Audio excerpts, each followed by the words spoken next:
안녕하십니까. 저는 FRT 대표이사를 맡고 있는 장재호입니다. 저는 사실은 이 FRT라는 회사의 대표이사 이전에 한국생산기술연구원 정부출연연구소 로봇그룹의 수석연구원으로 근무를 하고 있고요. 지금도 현재 근무를 하고 있습니다. 그래서 생기원에서 한 8년 정도 웨어러블 로봇에 대해서 연구를 했고요.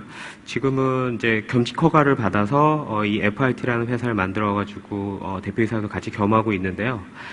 생기원이라는 데는 잠시 소개를 드리면 우리나라 중소기업의 기술 지원을 위해서 만들어진 정부 출연 연구소고요.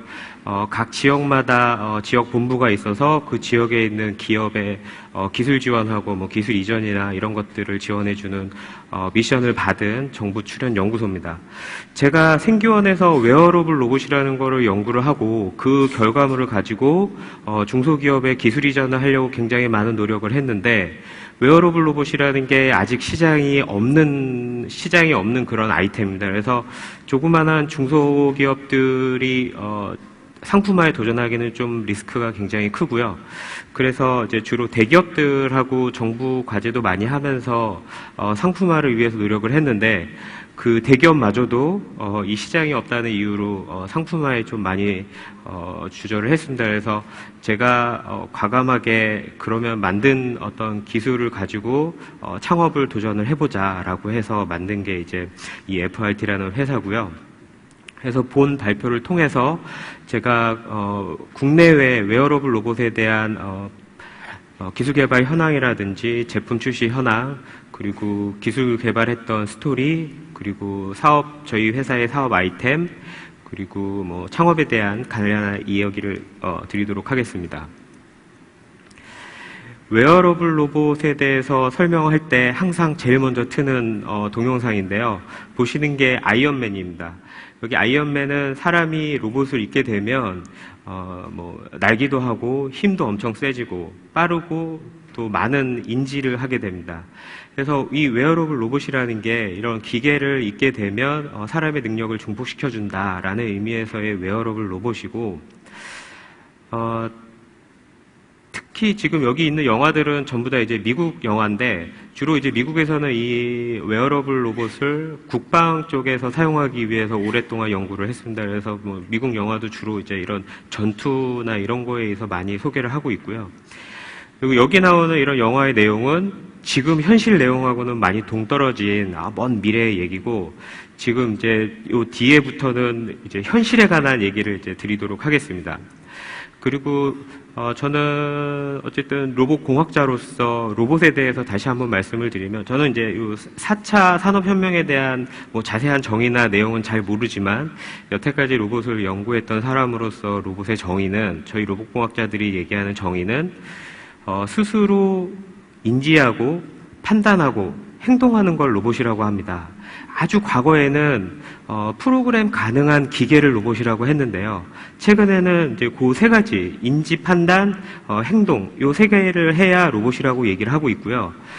특히 이 웨어러블 로봇은 뭐 휴머노이드 로봇이라든지 다른 로봇들은 판단하고 인지하고 판단하는데 굉장히 많은 비용을 필요로 합니다.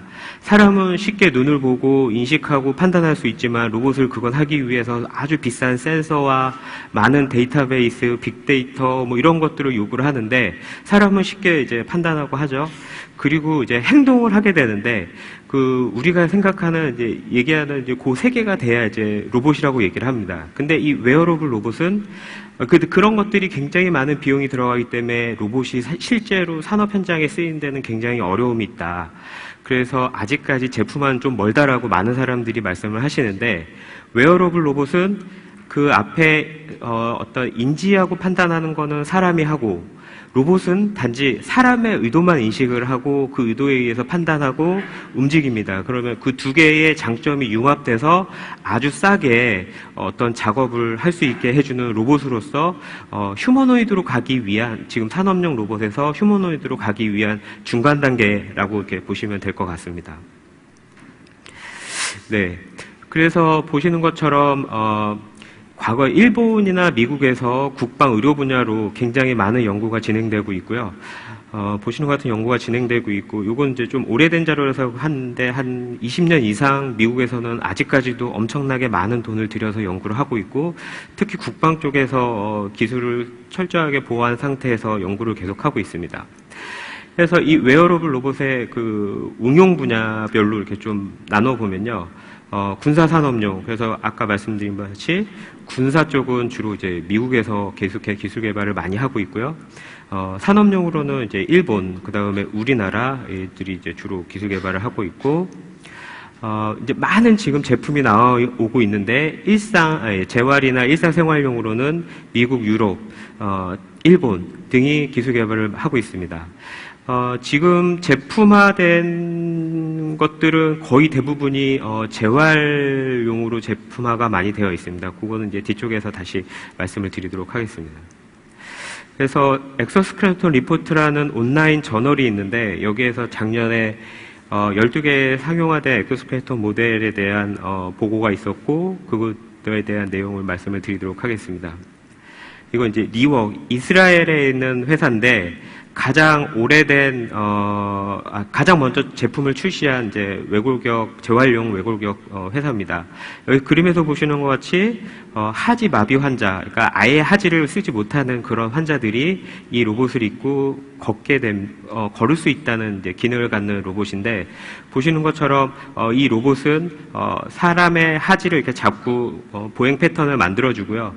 사람은 이제 그 두 개의 다리와 그 다음에 지팡이 같은 두 개를 가지고서 균형을 잡으면서 이제 걸을 수 있는 겁니다. 그래서 이게 하지 마비 환자들한테는 뭐 일정 기간 보행 같은 운동을 계속 해야 되는 그런 분들한테는 조금 불편하고 힘들고 비싸더라도 혼자 움직일 수 있다라는 어떤 그런 걸로서 굉장히 각광을 많이 받고 있고 꼭 필요한 그런 제품입니다. 그래서 뒤에서 이제 쭉 제가 상품화된 내용을 보여드리겠지만 전부 다 최근에 출시되고 있는 제품은 전부 다 이 하지 마비 환자용입니다. 그래서 상대적으로 기술이 좀 더 간단하고요.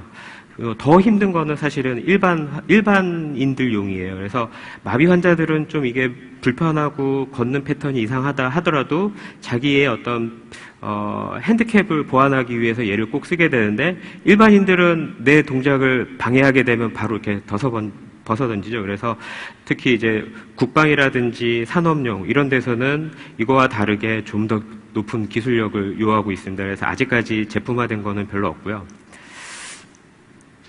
이것도 앞에서 보신 것과 같은 이제 하지 마비 환자들을 위한 거고, 미국에서 국방 쪽으로 기술 개발을 하다가 이제 스핀오프된 재활 제품을 만들어 놓은 회사입니다. 그래서 뭐 동작하는 방식이나 형상은 이제 앞에서 보신 것과 거의 비슷하고요. 이것도 미국에서 만들어진 웨어러블 재활 환자용 로봇이고요. 이것도 하지 마비 환자용입니다. 이건 이제 러시아에서 만든 건데요. 네. 기능이나 이제 움직이는 것들은 앞에서 보시는 것 같이 거의 유사합니다.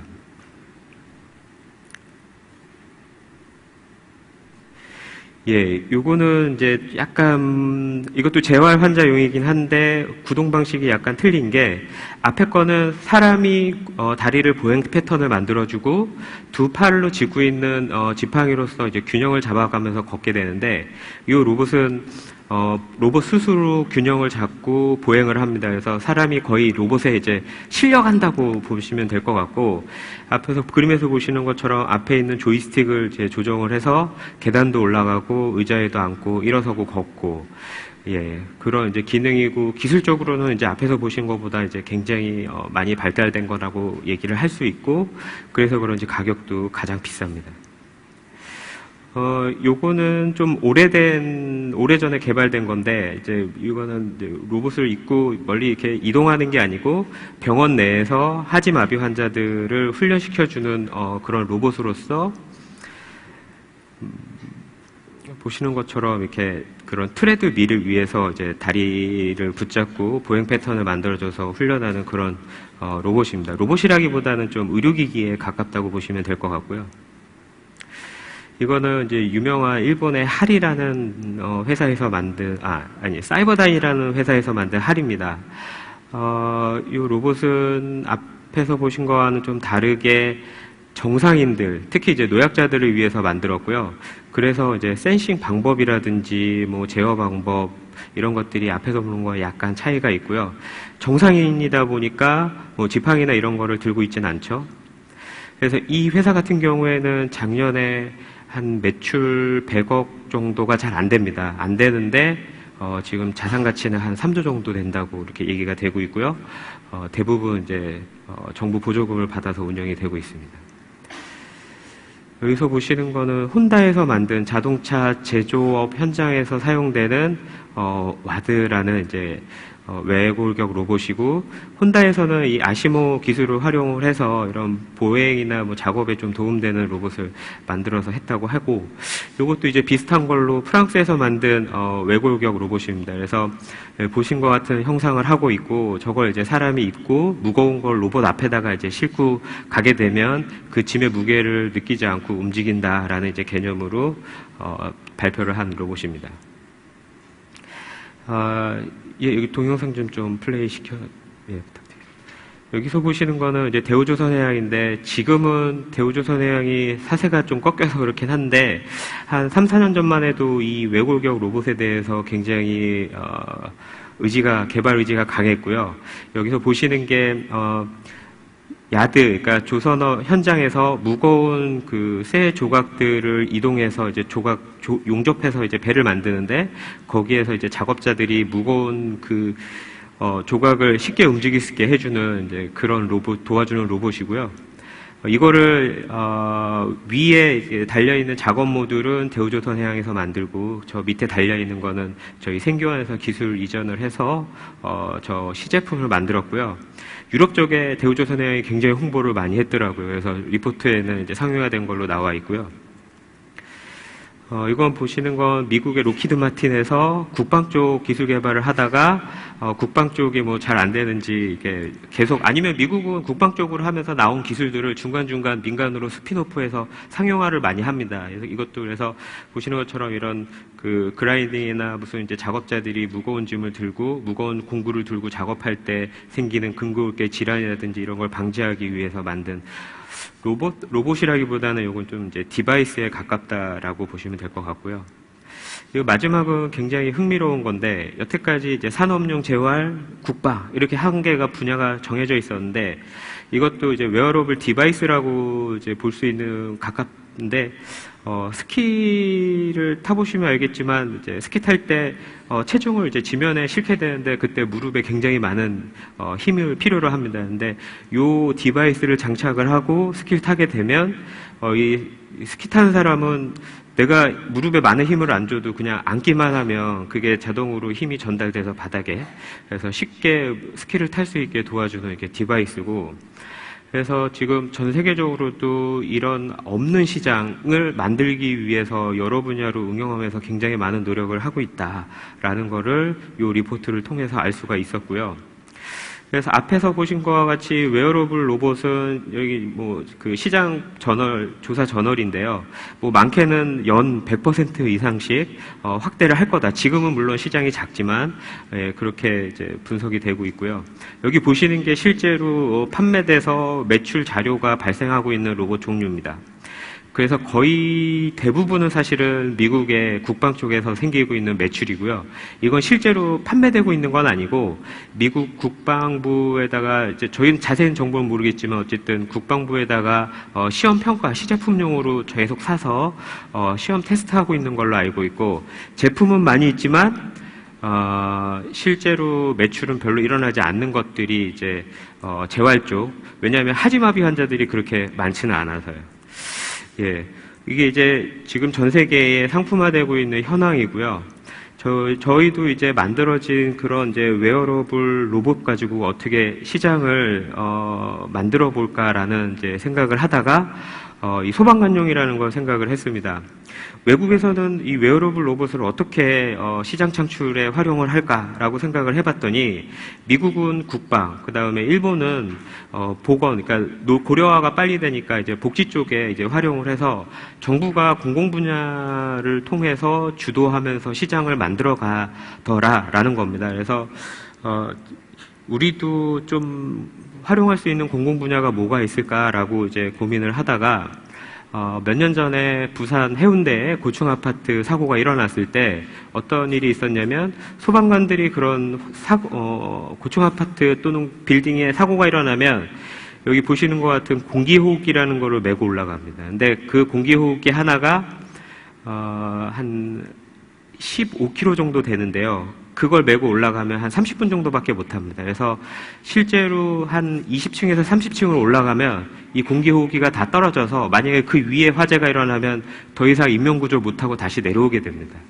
그래서 그런 고층 건물에 화재가 일어났을 때는 굉장히 위험하다. 그래서 저 공기호흡기를 용량을 늘리고 그 다음에 그걸 2개, 3개를 메고 올라가면 더 긴 시간 동안에 인명구조를 할 수 있다라는 개념으로 해서 저희가 이 외고격 로봇을 적용을 했고 그 2, 3개를 메고 올라갔을 때 소방관이 그 무게를 느끼지 않고 올라갈 수 있게 이제 해주는 게 이 주요 내용이고 이걸 통해서 저희가 로봇 보급 시범 보급 사업을 통해 가지고 시범 보급을 했습니다.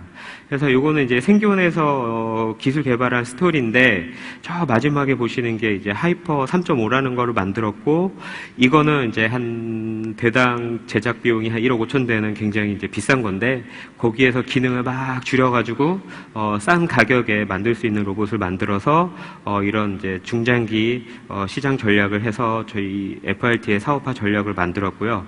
그래서 이제 보시는 것 같은 이제 시제품을 만들어서 현장에 한번 적용 테스트를 해보기로 했습니다. 그래서 여기는 이제 LIG 넥스원의 실험실인데요. LIG 넥스원은 이제 국방회사고 웨어러블 로봇의 국방 쪽에 이제 계속 기술 개발을 하고 있는 데인데 그쪽은 이제 시험 평가를 하기 위한 많은 신뢰성을 하기 위한 장비들이 있어서 저희가 좀 거기 가서 평가를 했고요.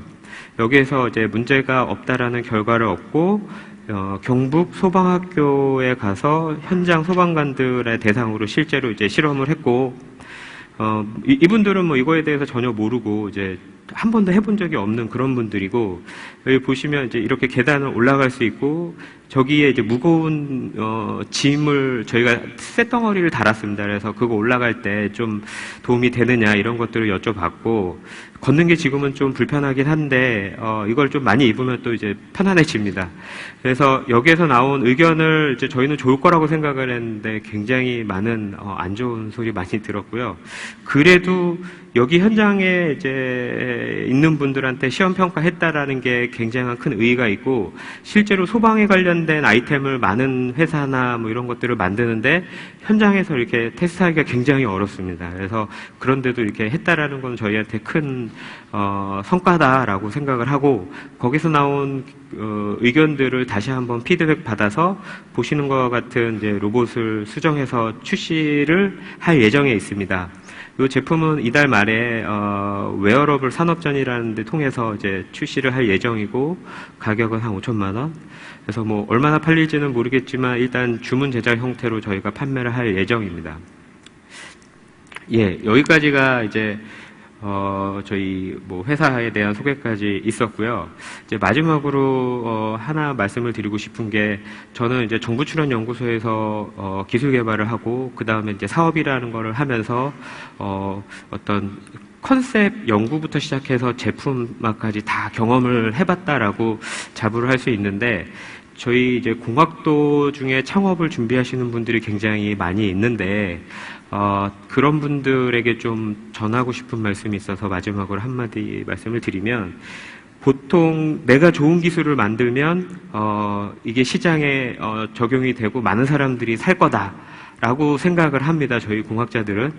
하지만 실제로 제가 거기를 해보니 기술의 완성도는 전체 상용화 사이클의 한 20% 정도밖에 안 되더라. 나머지 7, 80%는 제품 기획, 그러니까 뭐 인문학과 기술, 그 다음에 마케팅, 디자인, 뭐 이런 것들이 여러 개가 융합이 돼서 어떤 하나의 상품이 나오고 물건이 팔리고 그렇게 될 거다라고 이제 그렇게 경험을 했습니다. 그래서 기술 개발할 때까지 기다리지 마시고 기술 개발하면서 인문학이라든지 디자인 하시는 분, 그다음에 뭐 펀딩 이런 거 하시는 분들과 많이 융합해서 얘기를 하다 보면 지금의 기술로도 충분히 사업화를 할 수 있다. 예, 라는 말씀을 드리고 예, 발표를 이걸로 마치도록 하겠습니다. 네, 감사합니다.